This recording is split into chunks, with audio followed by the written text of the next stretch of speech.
아멘. 오늘 주신 말씀을 통하여 이때에도 그의 마음을 완강하게라는 제목으로 함께 은혜를 나누고자 합니다. 하나님이 이스라엘 백성들을 구원하기 위하여 앞에서 물이 피가 되게 하시고 개구리 재앙과 이 재앙과 파리 재앙을 통하여 이스라엘 백성들을 구출하기 위한 바로 앞에 내려지는 재앙들을 보였습니다. 그럴지라도 애굽의 바로 왕은 마음이 완악하여서 하나님의 백성을 내보내는 것을 거절합니다. 그러니까 하나님께서는 다시 모세를 그에게 보냅니다. 그 말씀이 9장 1절입니다. 여호와께서 모세에게 이르시되 바로에게 들어가서 그에게 이르라. 시브리 사람의 하나님 여호와께서 말씀하시기를 내 백성을 보내라. 그들이 나를 섬길 것이니라. 다시 모세를 보냈습니다. 이렇게 재앙의 내용은 12장까지 계속됩니다. 그런데 우리가 잊지 말아야 할 것은 7장 1절에서 말씀하신 것처럼 내가 너로 바로 앞에서 신같이 되게 할 것이요 7장 5절에는 애굽 사람이 나를 여호와인 줄 알리라. 이 말씀을 볼 때 우리는 재앙을 통하여 하나님께서 무시무시한 하나님께서 심판하시고 벌을 주시는 그런 하나님이 아니라는 것을 또한 우리 다시 한번 깊이 알게 될 것입니다. 왜냐하면 내가 너로 바로 앞에 신이 되게 할 것이다. 애굽 사람이 나를 여호와인 줄 알게 할 것이다. 영적인 전쟁이라는 것을 보여줍니다. 하나님께서 온 세상에 하나님 되심을 알게 하시는 것이 바로 재앙의 목적 뜻이 있다라는 것입니다. 만약 그렇게 이해하지 아니하면 잔인한 하나님, 매정한 하나님이라고 말할 것이다 라는 것입니다. 오늘 우리가 살아가면서 하나님 앞에 고난과 고통이 있을 때에 어떤 우리는 의미를 또한 하나님의 깊은 뜻을 생각하면서 우리가 그 과정을 지나게 되는가? 우리는 자칫 잘못하면 하나님은 참으로 사랑이 없고 잔인하고 매정한 하나님이다라고 인식할 수가 있다라는 것입니다. 그러므로 하나님의 오늘 말씀을 통하여 이러한 하나님의 영적인 전쟁의 의미, 재앙이 바로 하나님 나라를 위하여 하나님 백성을 위하여 하나님의 하나님 되시는 것을 알게 하시는 그런 하나님의 깊은 의미를 깨닫고 함께 묵상할 때에 하나님의 더 큰 사랑 안에서 우리가 어떤 존재인가를 알아갈 수 있을 것이다 라는 것 함께 은혜 시간 되기를 바라면서 먼저 다섯째 재앙 가축의 죽음입니다. 우리 4절 같이 한번 읽습니다.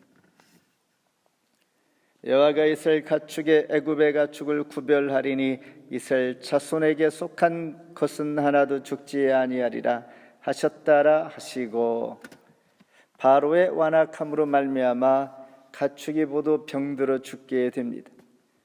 이때 농부들은 얼마나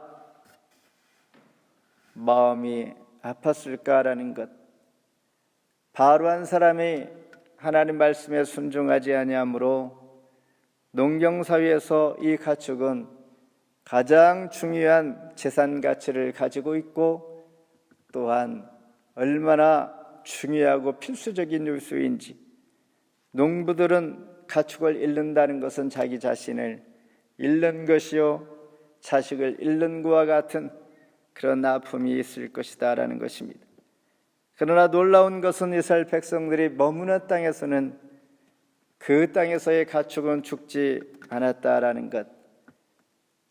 마치 오늘 우리가 살아가는 이 시대의 코로나 바이러스로 인하여 수많은 사람들이 죽어가는데 한 나라 한 지역에는 전혀 감염되지 아니하고 한 사람도 확진자가 나오지 않고 죽는 자도 없다라고 한다면 세상 모든 사람들은 그 지역을 그 사람들을 향하여 주목하지 않겠는가? 이와 같이 하나님은 재앙 중에 이스라엘 백성들과 애굽의 백성들의 것들을 구별하셨다는 것입니다.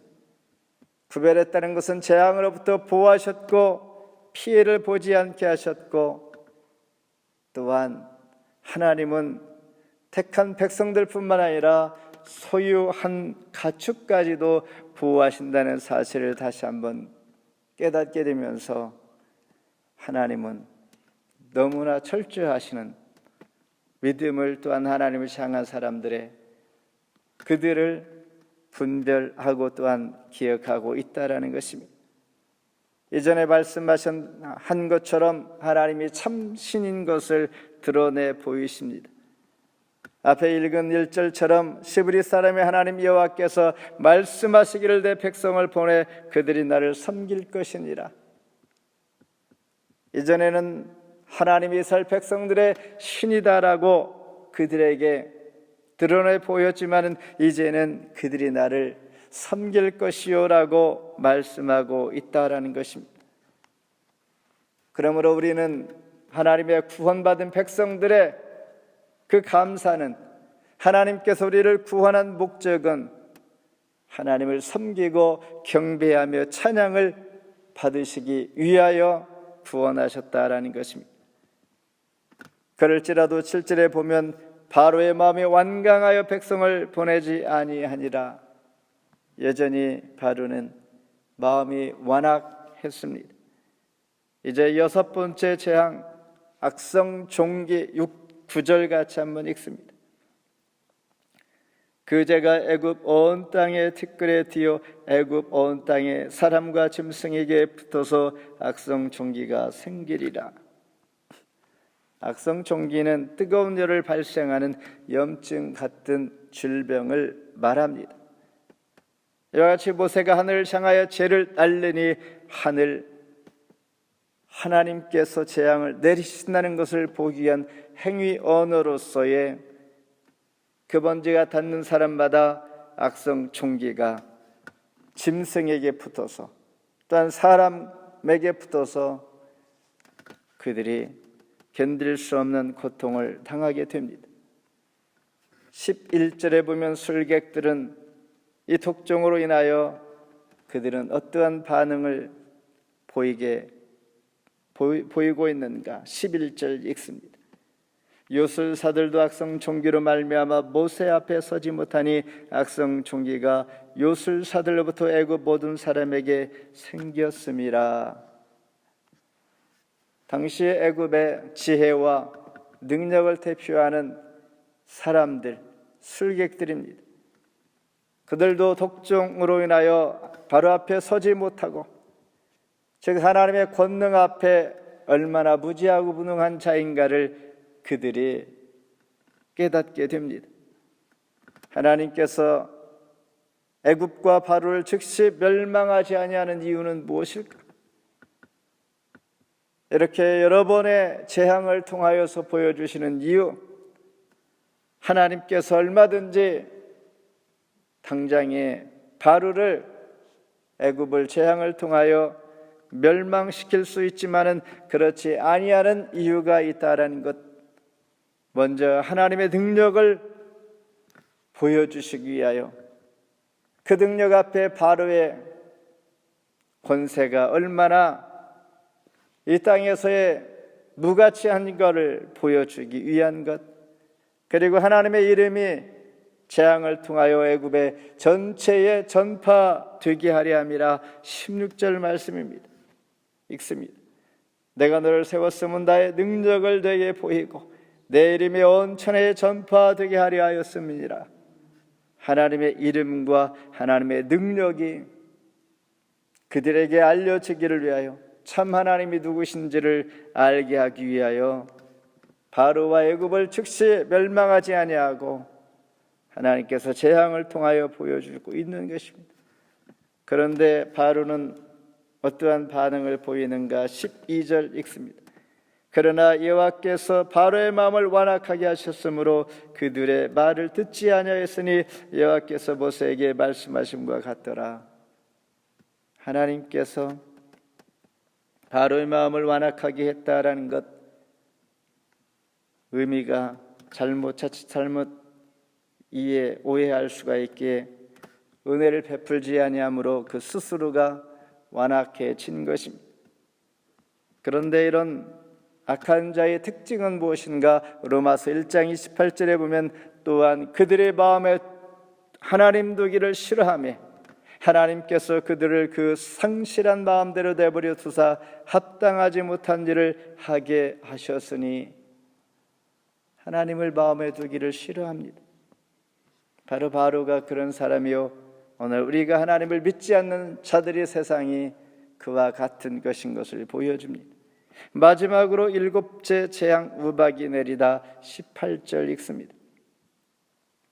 내일 맘때면 내가 무거운 우박을 내리리니 애굽 나라가 세워진 그 날부터 지금까지 그와 같은 일이 없었더라. 무거운 우박은 크기가 커서 농작물을 또한 사람과 짐승, 집까지 파괴할 수 있는 매우 무서운 무기와도 같은 것이었습니다. 우박 재앙의 특징은 애굽 사람들이 다 죽어갈 때 하나님을 인정하고 하나님 말씀을 순종하고 하나님 말씀을 의지했던 애굽 사람의 일부가 보호를 받은 것을 보게 됩니다.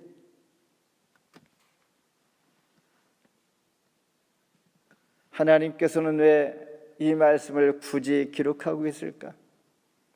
20절 읽습니다. 바로의 신하 중에 여호와의 말씀을 두려워하는 자들은 그 종들과 가축을 집으로 피하여 들였으나, 애굽 사람일지라도 여호와의 말씀을 두려워하고 순종하고 경외했던 사람들은 보호를 받았다라는 것입니다. 하나님은 모든 사람들이 회개하고 주께 돌아오기를 원하는 것입니다. 굳이 애굽 사람 이스라엘 백성들 구분하기를 원하심이 아니라 모두가 구원을 얻기를 원합니다. 26절 읽습니다. 이스라엘 자손들이 있는 그곳 고센 땅에는 우박이 없었더라. 이스라엘 백성들이 있는 고센 땅, 철저하게 보호를 받았을 뿐만 아니라 그곳에서 멀지 않은 애굽 사람들은 조금만 가까이 마음을 열고 나가면 구원을 받을 수 있고 죽지 아니하고 하나님의 사람으로 살아갈 수가 있다라는 것.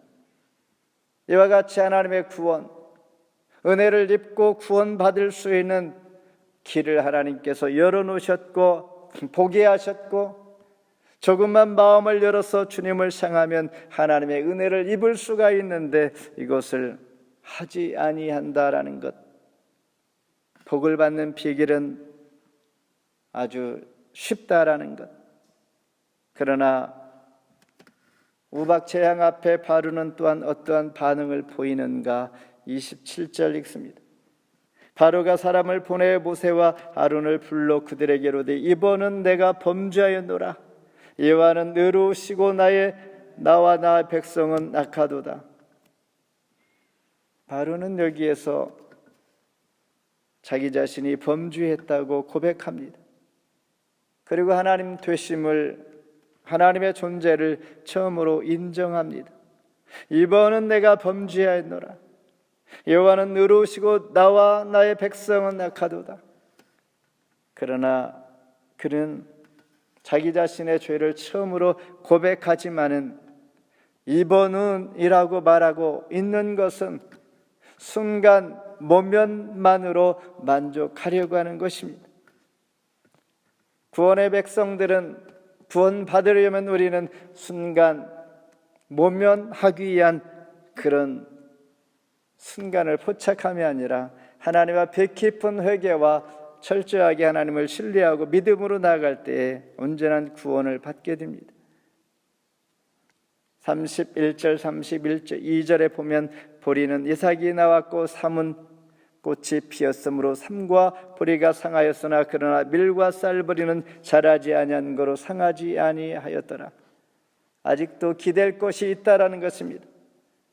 이미 꽃이 피고 이삭이 나온 것은 우박으로 인하여 다 망가졌지만은 아직 자라지 아니한 것은 곧 이삭이 나오고 꽃이 피고 또한 열매를 얻게 되므로 여기에 죽음의 소망을 가지고 기대하면서 인내하면서 완전히 회개하지 아니하고 피하였다라는 것, 말씀을 맺습니다. 하나님의 큰 사랑과 은혜는 애굽과 구별하여서 애굽의 온 지역이 우박으로 피해를 입고 죽음을 당했지만 고센 땅은 하나님께서 철저하게 은혜로 보호하셨습니다. 그러니 축복의 비결은 의로 매우 간단합니다. 하나님 앞에 겸손하는 것이죠. 재앙에서 그치게 해달라고 말했던 바로는 그는 여전히 완악하여서 순간 모면만 하게 되는데 악한 자의 그 모습이 바로 마음에 하나님 두기를 싫어한다라는 것, 불신자들의 모습, 그런 상황일지라도 하나님 두기를 싫어하는 마음. 그러나 하나님은 그런 가운데서도 회개의 기회를 주기 위하여 때와 시를 알려주는 우박 재앙이 내일 이맘때 그래도 하나님은 시간을 주신다라는 것, 굳이 내일 재앙을 내릴 이유가 없는 것이죠. 빨리 그들을 손을 들게 하고 당신의 택한 백성을 구원할 수도 있지만은 그들도 함께 구원을 받을 수 있도록 기회를 주시는 하나님, 늘 그 하나님의 사랑과 깊은 보호하심이 그 가운데 있다는 사실입니다.